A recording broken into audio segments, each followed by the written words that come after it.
falando de hemácias, tá, gente? Que são essas células aqui, ó, discoidezinhos que aparecem aqui no slide. Isso é uma hemácia ou eritrócitos, tá? Então, quando eu falar em eritrócitos, são distúrbios que acometem ele. E tem os distúrbios de sangramento, que são aqueles que afetam diretamente a cascata de coagulação. Então, o paciente não tem um problema nas células sanguíneas. O paciente ele tem um problema que acarreta algum fator que vai fazer com que ele sangre mais do que outros pacientes que trabalham normalmente.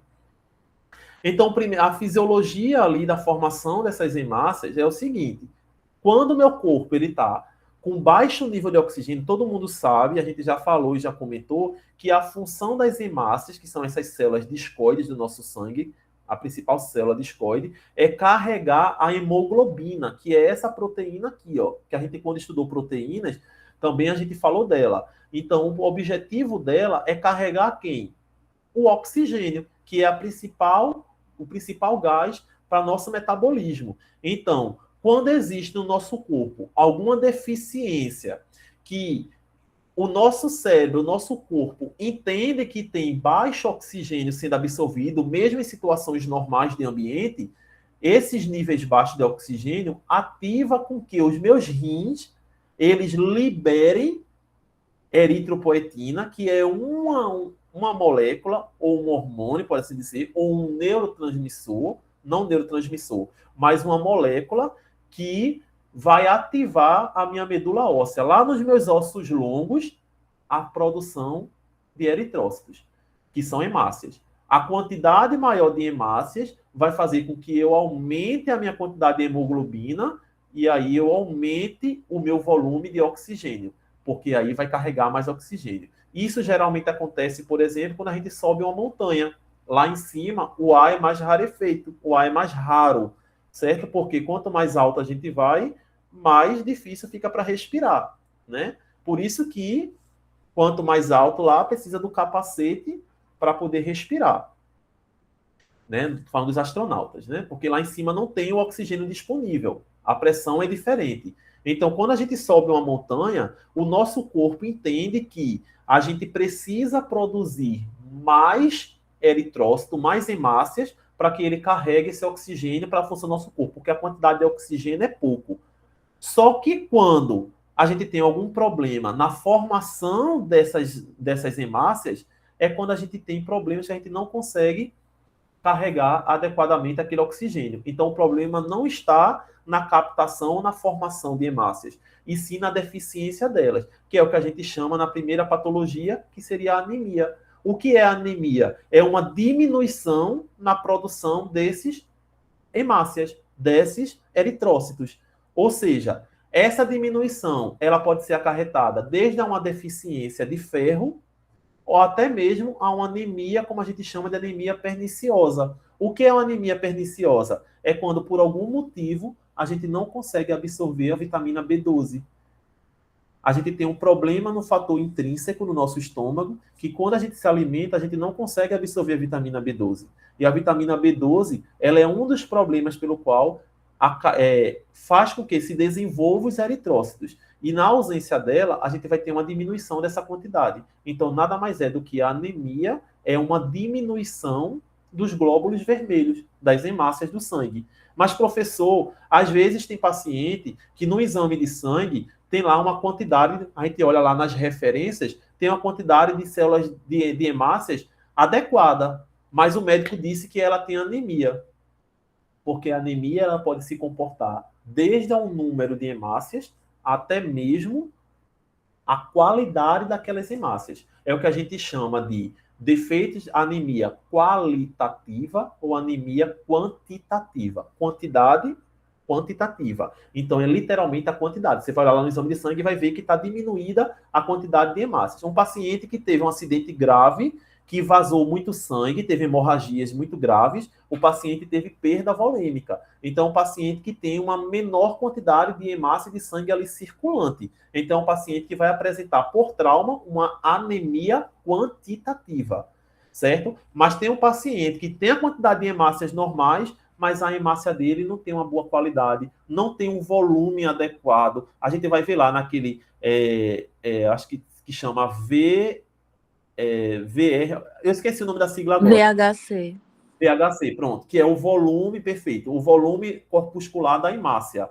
Esse VHC é justamente que vai mostrar com o volume que a minha hemácia ela está. Então, às vezes, quando esse volume está diminuído, quer dizer que ela vai absorver menos oxigênio, e aí é se entender se essa menor diminuição é por uma deficiência de ferro, é por uma deficiência de vitamina B12, ou simplesmente por uma anemia falciforme, que é quando a gente tem uma diminuição, né, daquele volume da hemácia, porque elas se tornam em forma de foice. E aí o paciente consegue absorver menos oxigênio em relação àquelas hemácias. Então, são várias possibilidades de provocar uma anemia, desde a quantidade até mesmo a qualidade. E perda de sangue ou o aumento da destruição dos eritrócitos circulantes, como doenças autoimunes, por exemplo, que podem destruir as células vermelhas, os eritrócitos podem provocar também a diminuição. Então, são multifatoriais, certo?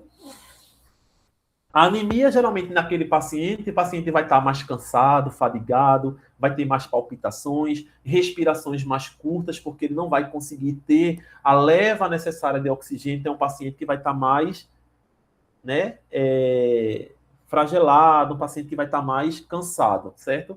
Vai apresentar dores abdominais, dores ósseas, porque geralmente ali a medula vai estar trabalhando há muito tempo e vai sobrecarregar essa estrutura óssea, certo? E geralmente formigamão nos pés e nas mãos, por quê? Porque se eu tenho menos sangue circulante, qual é o meu principal órgão que precisa respirar mais do que todo mundo? O cérebro.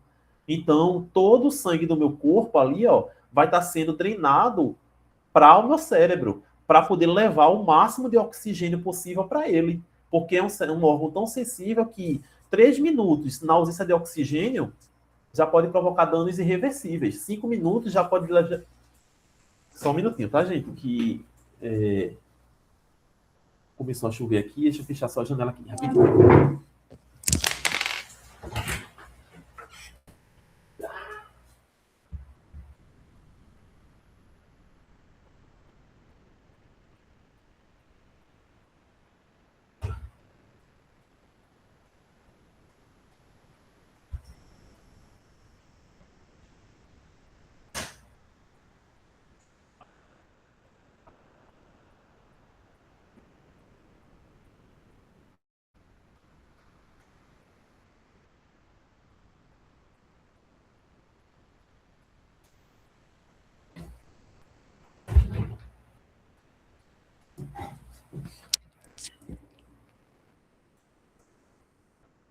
Sim, então ele precisa guiar toda a sua energia e seu sangue que tem circulante para o cérebro, para justamente o cérebro poder oxigenar de forma adequada. Então, as minhas extremidades, elas não são tão interessantes para isso, porque levar um corpo, levar um sangue para uma extremidade requer muito mais energia do que drenar ele para o corpo, para o cérebro. É por isso que em situações dessa, o paciente geralmente vai ter esses formigamentos, né, no pés e nas mãos, certo? E fraqueza muscular. A anemia por deficiência de ferro, pelo próprio nome, como ele já diz, né? Então, as principais causas é a perda do ferro. Então, é perda excessiva de sangue, né? Por exemplo, um sangramento, gastrointestinais, uma menstruação. Então, tem pessoas, tem meninas que, quando tem um fluxo menstrual, elas sangram muito, realmente. Então, elas precisam, muitas vezes, ela tem esse tipo de deficiência, né? Porque acaba o ferro, ela é a principal molécula ali dentro do grupo M da hemoglobina, que faz a ligação com o oxigênio para levar para o oxigênio até o corpo inteiro, né? A ingestão deficiente de ferro também, então dietas pobres em ferro podem estar provocando aí essa deficiência, é a forma mais comum.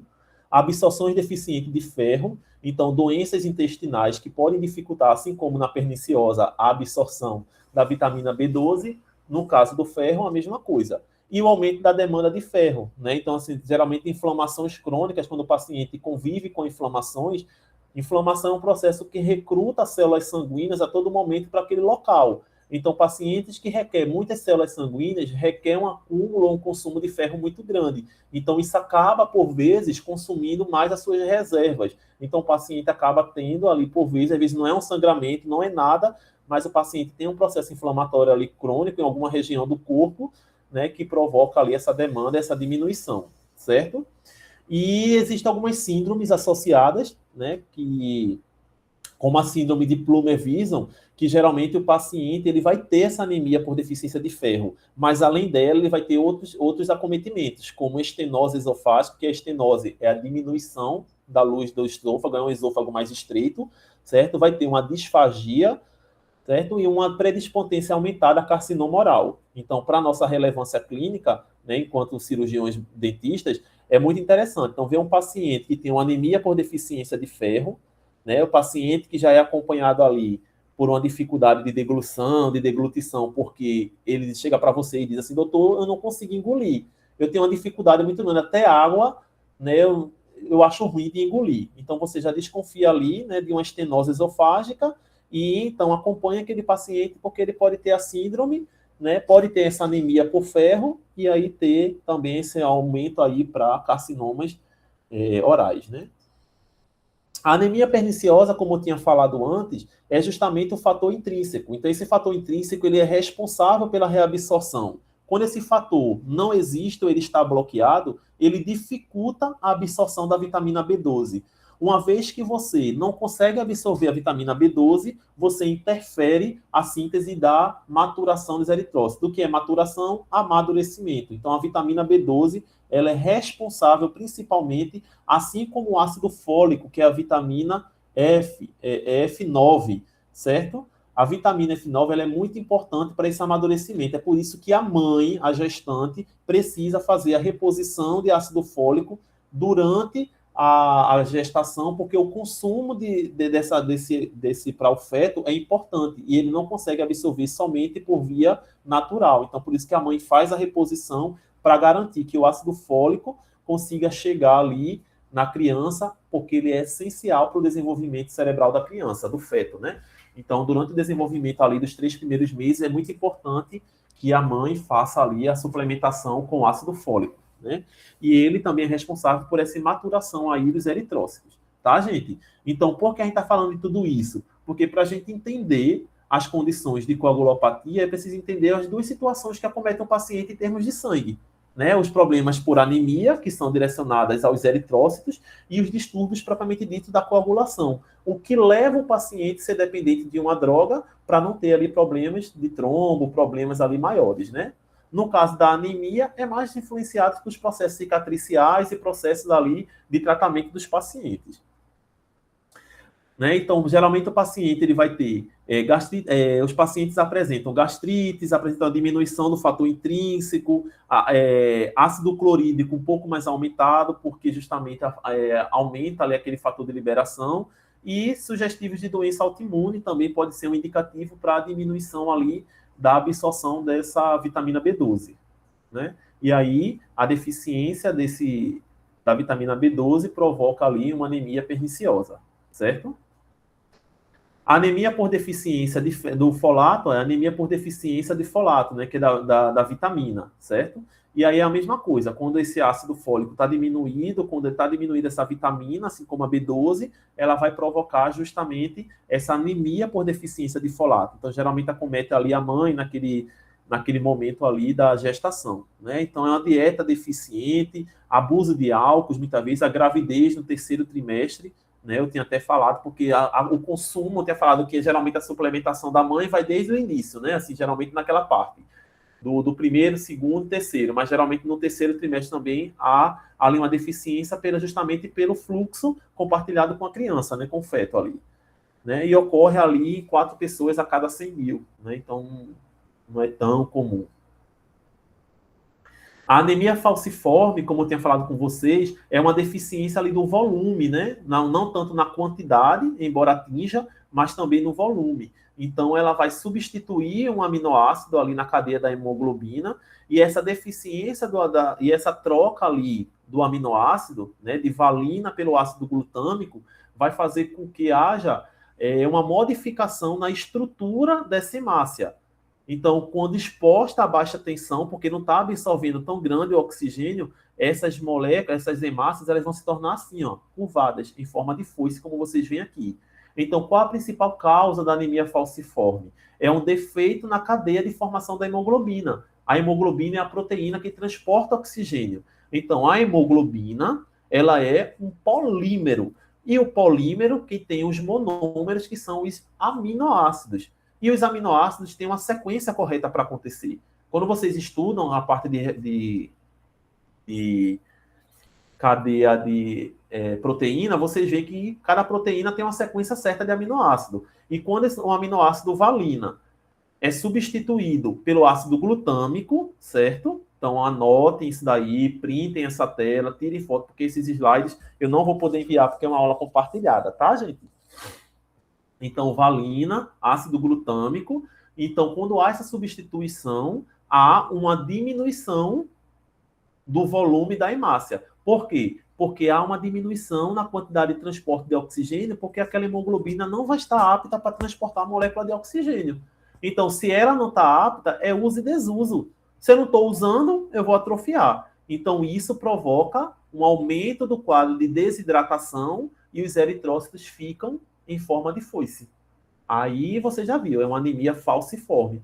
Qual o tratamento? Então, assim, geralmente faz transfusão por troca. O paciente precisa fazer transfusão sanguínea para substituir as hemácias defeituosas pelas hemácias ali adequada, porque isso não vai voltar ao normal. Não é uma deficiência de ferro, não é uma deficiência de vitamina de ácido fólico, não é uma deficiência de algo que eu possa comer ou melhorar. É transfundir o paciente para que melhore ali aquela qualidade. E quais os sintomas que o paciente vai ter? Fadiga, cansaço, respiração curta, porque não vai ter uma quantidade de oxigênio sendo levada adequadamente. Pode ter as extremidades mais arroxeadas, o paciente geralmente ele vai apresentar formigamentos, porque vai ter poucas células circulantes.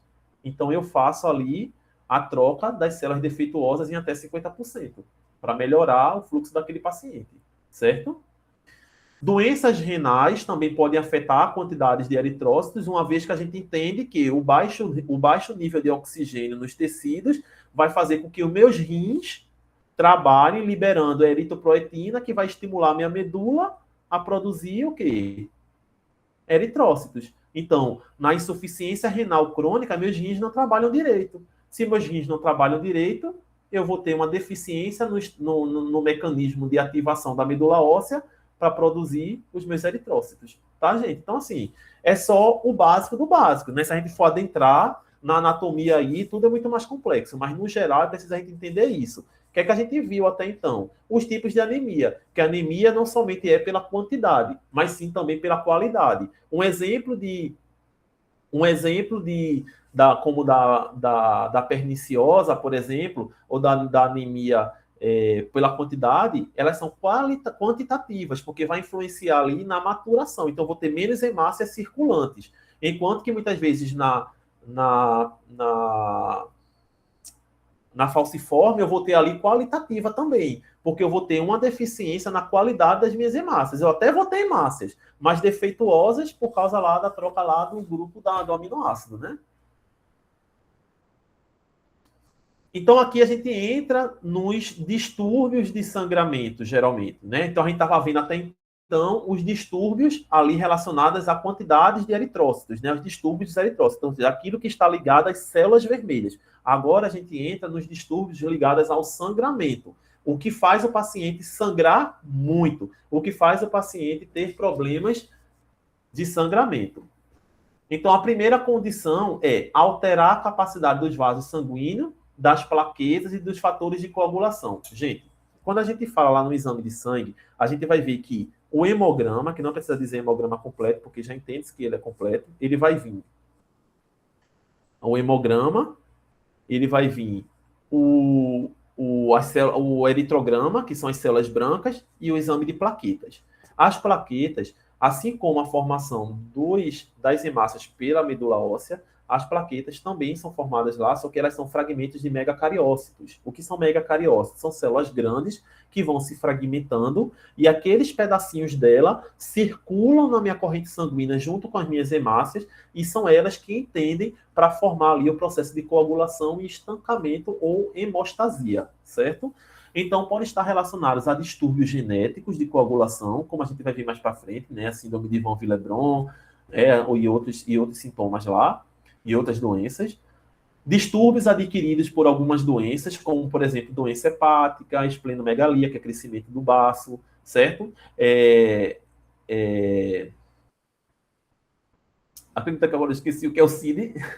É afrointestinal, agora eu esqueci o que é o CID. Mas, enfim, depois eu lembro. Eu botei a sigla e esqueci, para ficar menor o slide. Distúrbios por uso de medicamentos também, então, heparina, por exemplo, a heparina, a gente fala muito dela, ela é um anticoagulante, certo? Então, geralmente, pacientes que fazem uso de heparina são os pacientes que fazem diálise, que faz a dose de heparina para que aquele sangue não coagule entre a passagem da máquina e o corpo humano. Então, ele faz heparina. Qual a implicância para a gente? Quando a gente for atender pacientes que fazem hemodiálise, a primeira pergunta que a gente faz, quando fez a última sessão? Hoje, doutor? Então, infelizmente, hoje a gente não vai poder fazer procedimento invasivo, porque tem muita heparina circulante, seu pode sangrar. Ah, fiz ontem, então vamos embora. Tem alergia? Não, fica aqui. Anestesia, tira o dente, acabou-se, certo? Porque a heparina, ela tem tempo de meia-vida ali de mais ou menos 24 horas para diminuir a níveis sanguíneos que não mais impedem ali o processo de coagulação. Né? Os derivados cumarínicos, que é o xarel ou varfarina, né? Que é comercializado pelo nome xarel. Então, quem tem muitas vezes idosos em casa, que teve já problema ali de um AVC, de um infarto, que tem ali entupimento das artérias, geralmente eles tomam varfarina ou xarel para prevenir justamente esses quadros tromboembolíticos, né? O paciente que já tiveram tromboses, né? Em algum membro, ou êmbolo, né? Que o êmbolo é quando o trombo se solta e entra ali na corrente sanguínea e muitas vezes provoca, a gente chama de embolismo pulmonar, né? Um coágulo sanguíneo que se desprendeu, chegou ali no pulmão e provocou rompimento de outro vaso, simplesmente obstrução, né? E provocou ali o infarto daquelas regiões teciduais do órgão, né? Então, é o êmbolo, né? Então, o ácido acetil salicílico, que é o AS, o AINES, certo?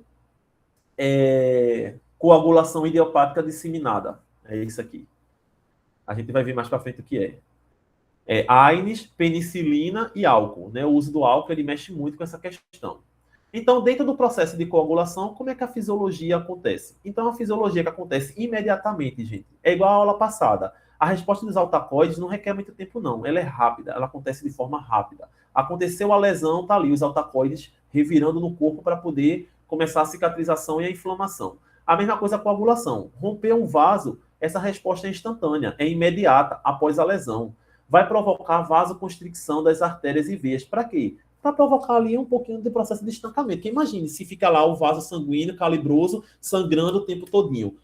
A ideia é que, quando rompeu, a primeira resposta do vaso é tentar contrair. Vai sangrar? Vai, mas na quantidade menor. É um estímulo de defesa do corpo, certo? E o aumento da pressão extravascular, ela aumenta um pouco porque houve extravasamento, né? Então, fora do vaso, vai estar com mais líquido circulante. E a fisiologia disso, como é que acontece? Então, quando a gente tem uma lesão no vaso, eu levei um corte e aí peguei o vaso. Quando esse vaso é cortado, automaticamente, a partir do momento em que esse vaso expõe as suas células, expõe os seus colágenos, certo? Vai haver a liberação de dois fatores. O fator de von Willebrand, que é esse nome aqui, von Willebrand, para vocês lembrarem, e as glicoproteínas 1A. O que é que essas proteínas e esse fator faz? Ele faz com que ative com que as minhas plaquetas que estão ali circulantes, elas consigam sentar naquela região onde o vaso foi lesionado para formar o meu tampão primário, que nada mais é do que aquela estancagem mais fraca, que se a gente bater um pouquinho, começa a sangrar de novo. É aquele tampão primário, para tentar fazer com que haja o estancamento inicial. É por isso que às vezes o povo diz assim, levei um corte aqui. Fica espremendo que vai parar. Não. Quanto mais você espreme, mais você vai provocar pressão e você vai estar deslocando esse tampão primário que o sangue fez. É por isso que nas primeiras horas também da pós-cirurgia, a gente pede para o paciente não fazer esforço para que ele não desloque aquele coágulo inicial, para que ele não desloque aquele tampão inicial que foi formado ali, que senão vai ficar sangrando toda hora até parar. Mas aí quando o paciente tem uma deficiência em algum desses fatores, aí vai estar havendo realmente um sangramento um pouco maior. Então esse processo é instantâneo, porque a partir do momento em que meu vaso é rompido, eu vou haver liberação do fator de von Willebrand e de glicoproteínas que vão fazer com que as minhas plaquetas assentem naquela região do colágeno exposto, para a formação do quê? do meu tampão plaquetário primário. Ele é mais frágil, mas ele é mais imediato para fazer com que haja o estancamento. Essa é a fisiologia da fase de coagulação, certo? E aí o meu processo de coagulação, ele envolve duas vias. A primeira via, ele é a extrínseca e intrínseca. Isso, gente, é literalmente o nome que diz. Intrínseca. Então, isso está intrínseco àquilo, está dentro daquilo. Então, a via intrínseca é a via que vai acontecer com todos os fatores dentro da minha corrente sanguínea. Eu não preciso recrutar ela de fora para dentro, certo? Se eu precisar recrutar ela de fora para dentro, ela vai ser extrínseca, certo? Então, lembrar que quando a coagulação acontece, a gente vai ver no próximo slide como isso acontece. Então, a via extrínseca é extravaso, a via intrínseca é intravaso. E elas precisam acontecer de forma concomitante para que entre numa via comum da formação do meu coágulo final, certo? A gente vai entender isso. Então, ambas as vias utilizam de uma via comum para a produção da fibrina, que é o que vai fazer meu coágulo original, e o tempo total da lesão até a estabilização do coágulo, gente, é de 9 a 18 minutos, que é aquele tempo de sangramento que a gente avalia no exame de sangue, certo? Então, essa é a via da cascata, certo? A gente tem a via intrínseca e a via extrínseca. A via intrínseca, ela é maior, graças a Deus. Os maiores fatores, eles estão dentro do nosso vaso. Eles começam a ativar a partir daquele momento em que há uma liberação ou que há um corte no nosso vaso. E como isso influencia no nosso entendimento? Essa, gente, é a principal parte da aula, certo? Então, prestem bem atenção nessa parte, porque essa parte realmente é que mais importa para a aula, que é onde entra a farmacologia. Então, quando a gente tem, né, aqueles fatores, lembra que quando eu falei da cascata lá de reação, de quando há um corte nos fosfolipídios, vai haver a liberação da fosfolipase A2, que é onde os corticoides vão atuar, porque eles que atuando ali, eles vão impedir o processo de inflamação, certo? Mas quando a gente não usa um corticoide, a fosfolipase vai converter ali os fosfolipídios na liberação do ácido araquidônico. E o ácido araquidônico, ele vai formar duas vias, a COX-1 e a COX-2. Lembra que eu fiz no quadro há 2 semanas atrás? A COX-2, ela vai produzir aqueles fatores inflamatórios, prostaglandinas, prostaciclinas e também o principal fator para a aula de hoje, os tromboxanos. Porque os tromboxanos são eles que vão dar start em toda essa cascata. São eles que vão fazer iniciar. Então, vamos lá entender. A via intrínseca, ela vai haver por ativação do fator 12, que vai ativar o fator 11 e que vai ativar os dois fatores principais aqui, ó, o fator 9 e o fator 8. Então, o fator 11, 12, 8 e 9 estão dentro da minha via intrínseca, certo? A partir desse momento, junto com o cálcio e junto com os fatores 7 da via extrínseca, eles vão entrar na via comum para ativação do 10, do 5 e do 2, para justamente formar quem? O meu fibrinogênio, converter ele em fibrina. E quem faz isso? A trombina. Então, lembrar que o principal fator aqui, a utilização do cálcio e a utilização também de vitamina K, porque a vitamina K é eficiente para alguns fatores desses que a gente vai ver mais para frente, mas principalmente o fator 7, certo? Então, se não tiver vitamina K, alguns desses fatores não vão ser ativados. E aí a deficiência de vitamina K vai fazer o paciente sangrar também, certo? Então, qual a importância clínica para isso? É que o meu tempo de tromboplastina parcial ativada, que é esse TTPA que a gente vê no exame de sangue, ele vai avaliar a minha capacidade intrínseca. Então, valores alterados desse exame aqui, desse parâmetro no meu exame, indica deficiência em alguns dos meus fatores da via intrínseca, principalmente nos fatores 9 e 8, que estão relacionados à hemofilia.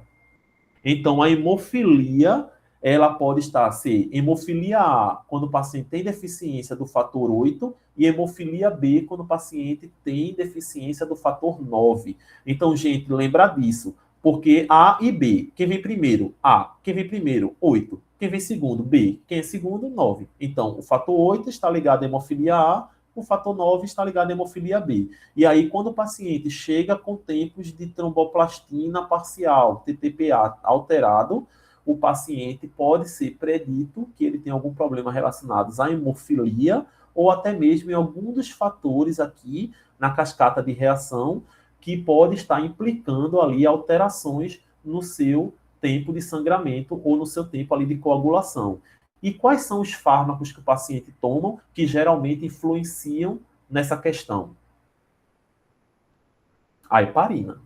Então, heparina, então pacientes que fazem uso de anticoagulantes como a heparina, eles podem apresentar TTPA alterados. Então, não necessariamente é uma hemofilia que ele tem, mas se ele toma alguma medicação, no exame de sangue eu vou olhar, o paciente chega para mim, eu faço hemodiálise, e aí eu tomei heparina, beleza. Então, ou então eu faço uso de heparina ali constante para poder fazer manutenção de algumas doenças isquêmicas que eu tive, infarto, alguma coisa que eu tive, então eu faço heparina só para deixar mais, evitar que meu sangue coagule. Então, o que é que eu vou olhar lá do paciente? TTPA, certo? Enquanto na via extrínseca, eu vou olhar quem? O TP, tempo de protrombina. E quem é que eu avalio? O INR. O INR, ele vai avaliar o risco de sangramento que o meu paciente tem. E quem é que utiliza aqui em cima? O escumarínico. Então, o xarel ou varfarina, por exemplo, eles vão atuar em cima desse tempo. Então, o paciente que para mim chega assim, doutor, eu tomo varfarina, xarel, certo? Então, você precisa, eu vou avaliar quem? O INR. Então, eu vou pedir hemograma e vou pedir um coagulograma, principalmente para avaliar quem? O INR. Índices maiores do que 4, do que 3, já indica para mim um risco maior a sangramento. Até 2,5, 1, 2, ainda tem um risco menor do que 5%. Acima de 3, a gente já tem mais do que 14% de riscos de sangramento. Já é um risco um pouco mais aumentado. E aí a gente avalia a condição de fazer uma proposta ali de suspender a medicação ou avaliar o risco-benefício de que se suspender a medicação, se aquele paciente tem um risco maior ali para uma trombose ou um tromboembolismo, entendeu? Então, se o paciente tiver um aumento maior para isso, eu nem suspendo, entendeu? Às vezes o risco é menor do que suspender e ele tem uma trombose, tá? Então tem que ter muita avaliação em relação a isso. Professor, e quando tem essa cascata todinha que acontece, que forma fibrinogênio, transforma em fibrina e acontece ali o meu coágulo, eu vou ter isso para sempre. Quando é que para? Existe um fator que é plasminogênio. O plasminogênio, justamente transformado em plasmina, ele faz com que não haja mais a conversão. Vai haver o gatilho de dizer para o corpo que chega, não precisa mais produzir fibrina. O coágulo já está formado e não há mais sangramento. Então, o plasminogênio, ele vai dar o meu finish na minha cascata de coagulação. Plasminogênio. Só que lembre que todo nome que tem esse gênio no final, ele é imaturo. Então, plasminogênio precisa ser convertido em plasmina, assim como o fibrinogênio precisa ser convertido em fibrina, certo? Lembrar que esse nome gênio requer isso. Aqui é só mostrando os exames laboratoriais, como já tinha comentado para vocês. Então, o tempo de sangramento, ele normal, ele vai apresentar tempo de 1 a 3 minutos e geralmente ele indica alterações numéricas, quantitativas ou funcionais qualitativas das plaquetas, tá vendo? Então, esse tempo de sangramento está avaliando o grau de plaquetas. Então, ou o paciente vai ter uma deficiência pela quantidade de plaquetas, uma plaquetopenia, ou o paciente vai ter uma qualidade daquelas plaquetas diminuídas. Se eu olho no exame, o paciente tem plaquetas normais e no final das contas ele ainda tem problema de sangramento, o problema dele pode ser funcional. Então ele pode ter algum problema genético ali que influencia ali na cascata de reação, certo? E aí tem alguns procedimentos, como por exemplo, púrpuras trombopenianas, trombocitopênicas, certo? Ou a doença de von Willebrand, que a gente vai ver mais para frente o que é, que justamente influencia nesse tempo de sangramento um pouco mais aumentado no paciente. Tem que ser investigado o que é que está acontecendo, qualitativo ou quantitativamente no paciente. E o uso do AS, que é o ácido acetilsalicílico, ele pode estar provocando, porque ele é um antiagregante plaquetário. Então, lembrar que o AS, à medida que ele é antiagregante plaquetário, em quantidades menores, tá? Até 100 miligramas, até 300 miligramas, 250 miligramas, ele tem função antiagregante. Acima disso, ele é função anti-inflamatória, tá, gente? Então, lembrar dessa questão também. A contagem de plaquetas, que é o que a gente olha nos exames, precisa estar ali dentro daquele quadro de 140 a 400 mil, certo? Geralmente, plaquetas abaixo desse quadro, existe uma plaquetopenia, né? Então, plaquetopenias, assim, com números muito abaixo de 70 mil, geralmente, eles estão ali provocando necessidades de infusão plaquetária no paciente para um procedimento cirúrgico, certo? E aí, sangramentos espontâneos, como quadros hemorrágicos, podem diminuir tanto essas plaquetas, levando elas a níveis ali muito baixos, de 20 mil. É o que causa a dengue hemorrágica, tá, gente? A dengue hemorrágica, ela trabalha diminuindo justamente a quantidade de plaquetas, a ponto do paciente ter quadros disseminados de hemorragias e poder vir a óbito, né? Então, é um quadro muito grave da dengue, porque justamente ela diminui na quantidade e na qualidade dessas plaquetas. Por isso que a gente não pode tomar o AS, aspirina, quando a gente está com dengue, porque justamente ela influencia nessa questão plaquetária. Então, a doença que já pode causar ali destruição dessas células de coagulação, o AS diminui ainda mais a qualidade, pronto, né? É útil ou agradável para a complicação. Os outros exames, como eu tinha falado, o INTA, TTPA, que é o tempo de protrombina, de tromboplastina ativada, que a gente vai avaliar lá, principalmente se o paciente tem uma hemofilia, certo? Ou ausência de vitamina K, porque influencia em alguns fatores. E a gente tem, ó, avaliar a via intrínseca, tá, gente? Lembrar que o TTPA avalia a via intrínseca. Então, são os fatores 8, 9, 11 e 12, certo? E a via comum, que é comum para as duas vias, é o fator 10 e o fator 5, certo? Tem que ter tempo adequado ali entre 25 e 35 milissegundos, certo? E a hemofilia pode ser os indicativos de doença, principalmente em relação aos fatores 8 e 9. Tá? O tempo de protrombina, que é o TP, ele vai avaliar a via extrínseca, certo? Principalmente ali o fator 7 e a via comum também, que é o fator 10 e 5, que ambas as vias fazem parte.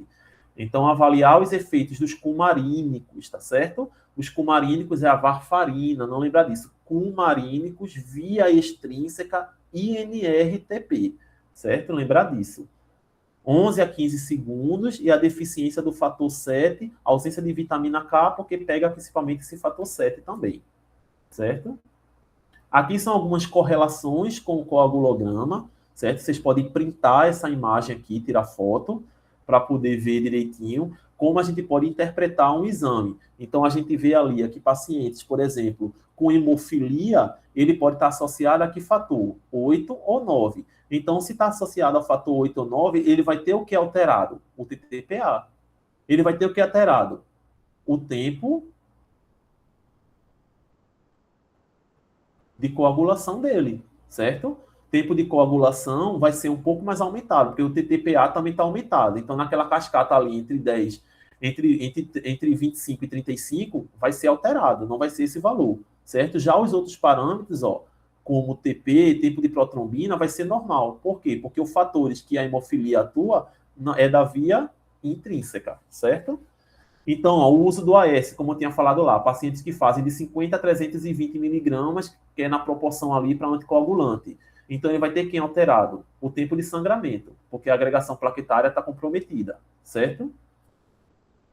E aqui, ó, outro fator aqui, a deficiência de vitamina K. Aí eles pegam vários fatores. Eles vão alterar tempo de coagulação, vai alterar TTPA e vai alterar o TP também. Então, são parâmetros que a gente consegue olhar nos exames de sangue para identificar se o paciente tem ou não algum princípio hemorrágico, certo? Ou alguma deficiência que pode provocar alguma questão hemorrágica naquele paciente.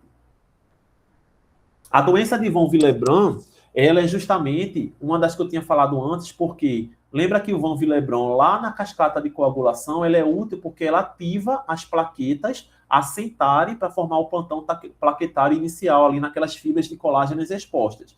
Então, a principal função do fator é mediar a adesão plaquetária, certo? Ou seja, o tampão plaquetário primário, e retardar a degradação do fator 8, certo? Então, por isso que pacientes que têm essa deficiência aqui, elas conseguem degradar mais rapidamente o fator 8. E o fator 8 degradado mais rapidamente vai apresentar deficiência na cascata intrínseca, certo? Então, quando acontece o bloqueio disso daqui, o paciente ele vai ter, na doença de von Willebrand, defeitos, é um defeito hereditário, certo? Podendo ser autossômico dominante ou recessivo. Aí vai depender do tipo da doença que for, mas não vamos entrar nesses detalhes genéticos, certo?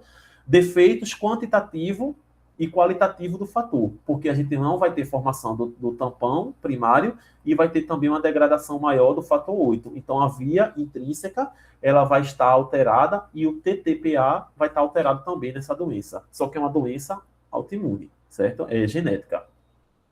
E aí o que o paciente vai ter? Sangramento clínico de peles e mucosas, vai ter amartroses, hematomas disseminados, sangramento gastrointestinais, epistaxe, que é sangramento nasal, menorragia, certo? O tratamento, administração de desmopressina, agentes antifibrolíticos e reposição do fator 8, certo? Que retém o fator de von Willebrand.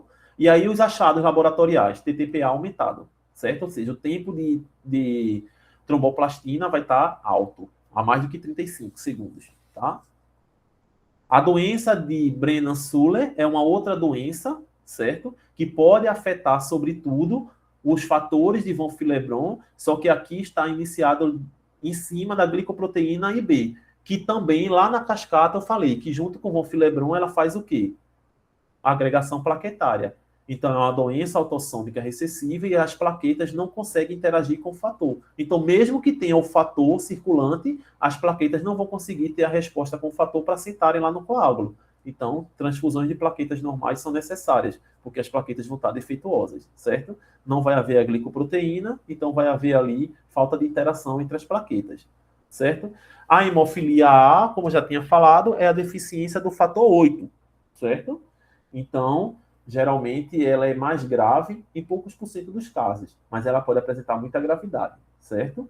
Então, os achados clínicos é parecidos com a de Brennan, certo? Então, ele vai apresentar uma amartrose, equimoses, que são manchas pigmentadas na pele, vão apresentar sangramentos espontâneos, gastrointestinais, certo? Língua no nariz, que é o paciente que não coagula, certo? Porque ele tem deficiência no fator 8. O tratamento, em casos mais leves, pode ser feito com a desmopressina, que é uma medicação, certo? Um antifibrinótico.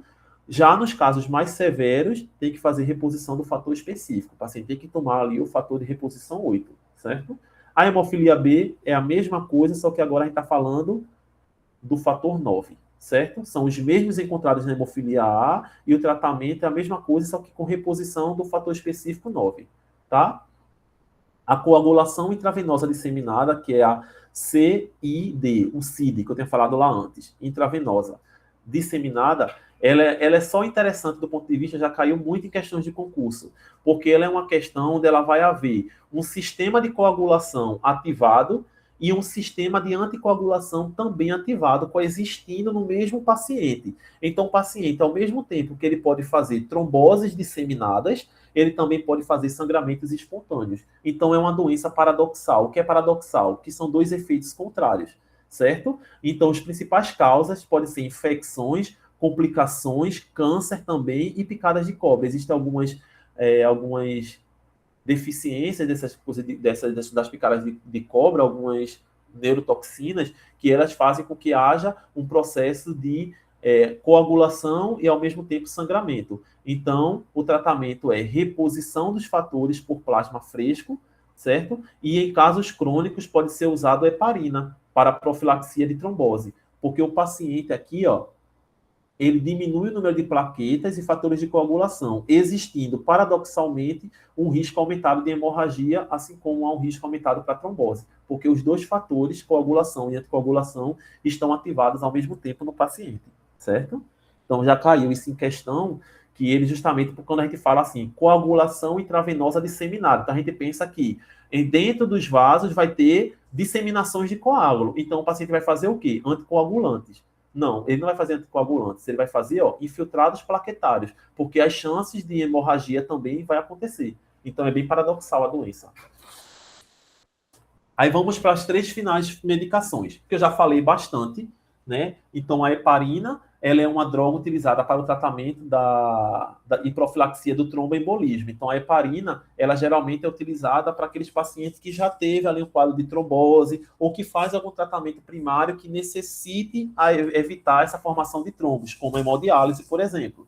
Então, ele atua como uma antitrombina 3, certo? Inativando o fator 10 da trombina. Então, lá na cascata da via comum, a heparina vai atuar lá inibindo o fator 10, que justamente evita a conversão da trombina para que ela não faça a fibrinogênio, converta ele em fibrina. Lembra que lá, quando chega na cascata comum, a gente tem o fator 10, o fator 7, o fator 10 e o fator 2.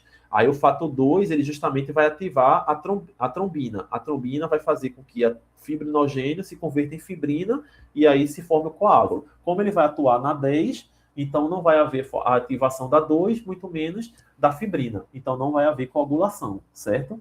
E aí, qual a principal via? Ele atua na via comum, mas o principal fator que ele pega lá é a via extrínseca. Então, pacientes eles que tomam heparina, eles vão ter ali um quadro disseminado de TTPA, certo? Alterado. Então, consiste na infusão intravenosa em ambiente hospitalar com monitoramento da TTPA, como eu tinha falado. Então, ele atua na via intrínseca, né, certo? Então, qual é o agente reversor? Lembrar disso, tá? Qual é o antagonista da heparina? O sulfato de protamina. Protamina, ela é o antagonista da heparina. Se eu quero converter os efeitos da heparina, eu faço protamina no paciente, tá, gente? Lembrar, se a gente estuda um fármaco, a gente precisa saber se é um antídoto. A varfarina são os cumarínicos, então ela é uma droga anticoagulante, certo? Então ela vai atuar ali, ó, na biossíntese dos fatores que dependem da vitamina K, porque ela vai atuar justamente em cima da vitamina K que ativa os fatores. E quais são esses fatores? O fator 2, o fator 7, o fator 9 e o fator 5. Então, a maioria dos fatores, eles estão na via comum e estão na via extrínseca. Então, a via extrínseca, via comum, o 9 aqui está na via intrínseca e o 5 está ali na via comum inicial, certo? Então, lembrar que a varfarina, ela pega mais a via extrínseca, porque ela não ativa quem ali? O 7. O 7 não acontecendo, não vai acontecer via extrínseca. Se não acontece via extrínseca, quem tem alterado? O TP. O INR é alterado, o TP é alterado, certo? Lembrar dessas correlações. Ao exame, utilizamos a varfarina, era a terapia como aumenta o tempo de protrombina, que é o TP, e o INR, como eu tinha falado, nos exames clínicos. A meia-vida dela é até de 2 dias e meio. É por isso que quando a gente precisa cancelar a heparina, a varfarina, desculpa, gente, a gente faz o cancelamento dela ali, pelo menos ali 5 dias antes do tratamento do paciente, certo? Para poder ter ali uma resposta bem efetiva. E qual é o antídoto dela? Né? O antagonista, a própria vitamina K. Porque se ela trabalha inibindo a vitamina K, impedindo os fatores que dependem da vitamina K, se eu coloco vitamina K no organismo do paciente, eu consigo converter a varfarina e provocar ali coagulação do paciente, no caso de um paciente que teve um quadro hemorrágico mais grave após uma cirurgia, né? E o último da gente é o aspirina, que eu já falei bastante dele, certo? A aspirina, nas suas concentrações menores, eles provocam coagulação, certo? Eles são antiagregantes plaquetários, certo? O seu tratamento antiplaquetários reduz a mortalidade pelas doenças vasculares. Então, pacientes que têm pressão sistêmica um pouco mais alterada, pacientes que têm ali algum tipo de comorbidade, eles atuam realmente nessa dificuldade provocando ali dilatação e fluidez maior do sangue do paciente, impedindo ali que o paciente consiga ter processos ali plaquetários, né, trombóticos, ali naquela região. Então, pacientes que têm estenose, por exemplo, placas de ateroma, placa de gordura no vaso, diminui a luz do vaso. Então, ele toma muitas vezes AS para tornar o sangue mais fluido e esse sangue não coagular ali em contato com a luz do vaso um pouco menor, certo? Eles agem ali nas ciclos oxigenases, tá vendo? Ela é um anti-inflamatório. A aspirina é um COX, né? Ela é uma droga anti-inflamatória em concentrações maiores, mas nas funções menores dela, até 320 miligramas, ela consegue ter essa função antiagregante plaquetária. Aí prevenindo quem? A síntese do tromboxano. Então ela é específica para quem? Para COX-2, né? Porque ela evita a formação da tromboxano. Então, ela inibe a cóccix irreversivelmente, tá vendo? Já os AINES, como ibuprofeno, diclofenaco, ele vai a cóccix de forma reversível. Então, a partir do momento que o ibuprofeno diminui, a cóccix pode ainda estar formando ali de forma reversível. Uma vez que o AS inibiu a cóccix, ela não mais vai desinibir, certo? Então, nas doses anti-inflamatórias, perdão, ela vai fazer essa inibição irreversivelmente, certo, gente? Então, o que tinha para hoje em relação à aula de farmacologia era essa coagulação. Então, os fármacos principais que a gente viu foi aí o ácido acetil salicílico, que é o AS, foi a varfarina como anticoagulante oral, né, como anticoagulante específico ali, até mesmo oral, né, para os pacientes que têm problemas tromboembolíticos, têm problemas de formação de trombos. Então, a gente viu a varfarina, que são os cumarínicos, e viu a heparina, que são ali os fármacos mais intravenosos de uso hospitalar, que são utilizados mais para uma defesa primária daquele paciente, né? Geralmente paciente que fazem hemodiálise, né? Também um antiembolítico, né? Deixa eu só voltar aqui para vocês rapidamente. E aí eu vou fazer